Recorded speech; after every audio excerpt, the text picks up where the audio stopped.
Forget everything you think you know about missile defense. Let me be clear about something the Pentagon is desperately hoping you will not understand. On the morning of October 23rd, at approximately 4:17 a.m. local time, three Iranian Fattah 3 hypersonic missiles penetrated Israel's Iron Dome system and struck predetermined military targets with a combined circular error probable of less than 8 meters. Not approximate hits, not near misses. Direct impact on hardened military infrastructure that was supposed to be protected by the most sophisticated layered air defense network ever deployed in combat conditions. And here is what nobody in any official briefing will tell you. The Iron Dome radar operators had 18 minutes of warning, 18 minutes of tracking data, and they could not generate a single successful intercept against missiles traveling at speeds exceeding Mach 13 during terminal phase. Having spent decades in military intelligence, having sat in rooms where air defense capabilities are assessed with brutal honesty rather than political optimism, I need you to understand what actually happened in those 18 minutes. This was not a failure of Israeli competence. This was not a breakdown in operational procedure. This was the technological obsolescence of an entire defensive paradigm made visible in a single engagement sequence. Let me walk you through what occurred because the surface level reporting completely misses the operational reality that has Pentagon planners in emergency reassessment sessions right now. The Iranian Revolutionary Guard Corps launched a salvo of 6 missiles from hardened sites in central Iran at 1:58 a.m. Eastern European Time. 3 of these were Fattah 3 hypersonic glide vehicles. The other 3 were Shahab 3 extended-range ballistic missiles functioning as targeting decoys designed to saturate defensive sensors and force early commitment of interceptor inventory. The Shahab 3 missiles followed predictable ballistic trajectories that Iron Dome systems tracked immediately upon launch detection. Israeli air defense networks allocated Tamir interceptor missiles to these threats within 90 seconds of detection, exactly as doctrine prescribes. But here is where everything you have been told about missile defense breaks down. The 3 Fattah 3 missiles executed powered ascent profiles identical to the Shahab 3 decoys for the first 4 minutes of flight. Israeli radar systems classified all 6 missiles as conventional ballistic threats following standard trajectory patterns. Defensive batteries prepared engagement solutions based on calculated impact points derived from ballistic flight mathematics that have governed missile warfare since the V-2 rocket. Stay with me because what I am about to explain is where the entire defensive calculation collapsed. At approximately T plus 4 minutes 30 seconds, the 3 Fattah 3 missiles separated their hypersonic glide vehicles from the booster stages. These glide vehicles possess characteristics that fundamentally differ from anything Iron Dome was designed to defeat. We are talking about weapons that do not follow ballistic trajectories. They maneuver, they adjust altitude, they perform lateral displacement that ballistic projectiles cannot execute. The Fattah 3 hypersonic glide vehicle represents the operational culmination of Iranian research programs that began in earnest around 2018 when the first public acknowledgments of hypersonic development emerged from IRGC aerospace briefings. The system employs a 2-stage architecture. The first stage is a liquid fuel booster derived from the Ghadar F missile family that accelerates the package to approximately Mach 7 at an altitude between 80 and 100 kilometers. At booster separation, the glide vehicle deploys control surfaces and initiates powered maneuvering using what is assessed to be a scramjet propulsion system, maintaining speeds above Mach 8 throughout the glide phase. Now, let me be very specific about what this means for defensive systems. Iron Dome intercept calculations depend on predictable target behavior. The system measures launch point, tracks trajectory, calculates impact zone, and positions interceptors along the projected flight path. This works brilliantly against unguided rockets and conventional ballistic missiles that follow the laws of physics without deviation. But a hypersonic glide vehicle performing lateral maneuvers at Mach 13 during terminal approach invalidates every assumption the intercept algorithm depends on. Keep watching because the next part is where the technological gap becomes impossible to ignore. Israeli radar operators observed the Fattah 3 vehicles execute a maneuver sequence approximately 8 minutes into flight that defensive doctrine has no answer for. The vehicles descended from their maximum altitude of approximately 90 kilometers down to 40 kilometers, while simultaneously displacing laterally by an estimated 30 to 40 kilometers from their projected track. This maneuver occurred at speeds where the glide vehicle traverses 1 kilometer approximately every 220 milliseconds. Let me put that in perspective that matters for defense. An Iron Dome Tammer interceptor missile requires between 15 and 20 seconds from launch command to intercept execution at maximum engagement range. During those 15 seconds, a Fattah 3 traveling at Mach 13 covers approximately 60 kilometers while potentially maneuvering unpredictably across multiple vectors. The defensive problem is not that Israeli systems failed to detect the threat. The problem is that physics prevents the interceptor from reaching a maneuvering target that moves faster than the interceptor can compensate for. What happened in the final approach phase tells you everything about where missile technology has evolved beyond defensive countermeasures. Israeli batteries fired a total of 11 Tammer interceptors at the three Fattah 3 vehicles based on projected intercept solutions. Every single interceptor missed, not because of operator error, not because of system malfunction, because the target maneuvered away from the projected intercept point faster than updated targeting solutions could be generated and transmitted to missiles already in flight. The three Fattah 3 vehicles struck their designated targets within a 9-second window. Target 1 was a forward logistics depot in the Negev region storing precision-guided munitions for F-35I aircraft. Target 2 was a hardened command facility controlling air defense coordination for the southern sector. Target 3 was a radar installation providing early warning coverage for approaches from the east. All three impacts occurred within the hardened portions of these facilities, penetrating reinforced concrete structures before warhead detonation. Before we go any further, I need you to understand why this engagement represents something qualitatively different from previous Iranian missile strikes against Israeli territory. In April, during the first major Iranian retaliation operation, approximately 120 ballistic missiles were fired at Israel. Israeli air defense networks, supplemented by American Aegis destroyers and Jordanian cooperation, achieved intercept rates estimated between 70 and 85%. The missiles that penetrated defenses were largely older Shahab variants with limited accuracy, resulting in impacts on open terrain or non-critical infrastructure. This engagement involved only 3 hypersonic vehicles, only 3, and defensive systems achieved 0 intercepts, despite having more warning time, despite full operational readiness, despite employing the exact intercept doctrine that worked against conventional threats just months earlier. That is not incremental improvement in offensive capability. That is paradigm shift in the offense-defense calculus that governs modern warfare. Let me tell you what this really means from a strategic perspective, because the tactical implications only scratch the surface. Israel's entire defensive strategy for the past 2 decades has rested on the assumption that layered air defense networks can provide reliable protection against missile attack from regional adversaries. Iron Dome handles short-range threats. David's Sling engages medium-range missiles and aircraft. Arrow 2 and Arrow 3 provide exo-atmospheric intercept capability against ballistic missiles in mid-course phase. This architecture cost tens of billions of dollars to develop, deploy, and maintain. It represents the most sophisticated integrated air defense network outside of American systems. And in 18 minutes, Iranian engineers demonstrated that hypersonic glide vehicles bypass this entire architecture by operating in the precise flight regime where none of these systems maintain intercept capability. Iron Dome cannot engage targets at Mach 13. David's Sling cannot maneuver fast enough to track glide vehicle lateral displacement. Arrow systems are optimized for exo-atmospheric intercept of ballistic missiles in space, not maneuvering vehicles in the atmosphere during terminal phase. What you need to understand about Iranian strategic calculus is that this demonstration was precisely that, a demonstration. The IRGC did not launch a saturation attack designed to overwhelm defenses through volume.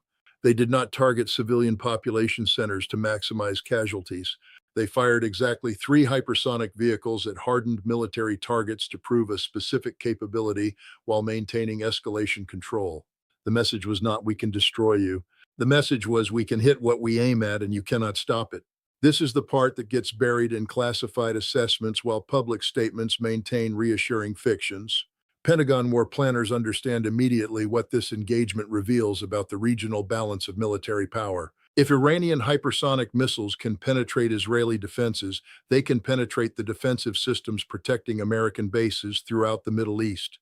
Al Udeid Air Base in Qatar, Al Dhafra in the United Arab Emirates, the naval facilities in Bahrain, Prince Sultan Air Base in Saudi Arabia. Every American forward position in the region operates under the assumption that Patriot batteries and Aegis systems can provide adequate defense against missile attack. That assumption died at 4:17 a.m. on October 23rd, and the ramifications extend far beyond the immediate tactical situation in the Israel-Iran confrontation. You think you have heard the worst of it? You haven't?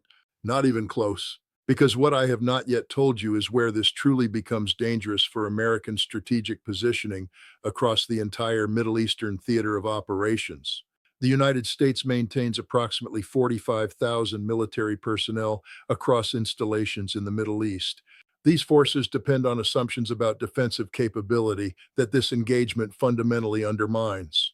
American power projection in the region rests on the ability to operate from fixed bases with confidence that air defense networks can protect concentrated assets against missile attack. Every operational plan, every logistics calculation, every force deployment structure assumes that Patriot batteries and THAAD systems can provide reliable protection. Iranian demonstration of hypersonic capability that defeats Israeli defenses, which employ American technology and operational doctrine, forces immediate reassessment of every one of these assumptions. Can THAAD interceptors engage Mach 13 maneuvering targets more effectively than Arrow systems? The physics suggests not. THAAD operates on similar kinetic intercept principles with comparable engagement timelines. Can Patriot PAC-3 missiles defeat hypersonic glide vehicles? The system was not designed for this threat class and lacks the velocity to catch maneuvering targets at these speeds. This creates an immediate operational problem for American commanders throughout the region. If bases cannot be adequately defended against precision hypersonic strike, then force concentration becomes vulnerability rather than strength.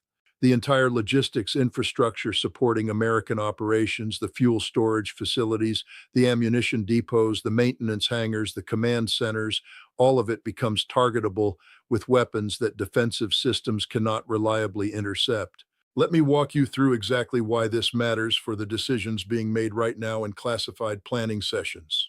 The United States has provided Israel with extensive military support, including potential preparation for strikes against Iranian nuclear facilities.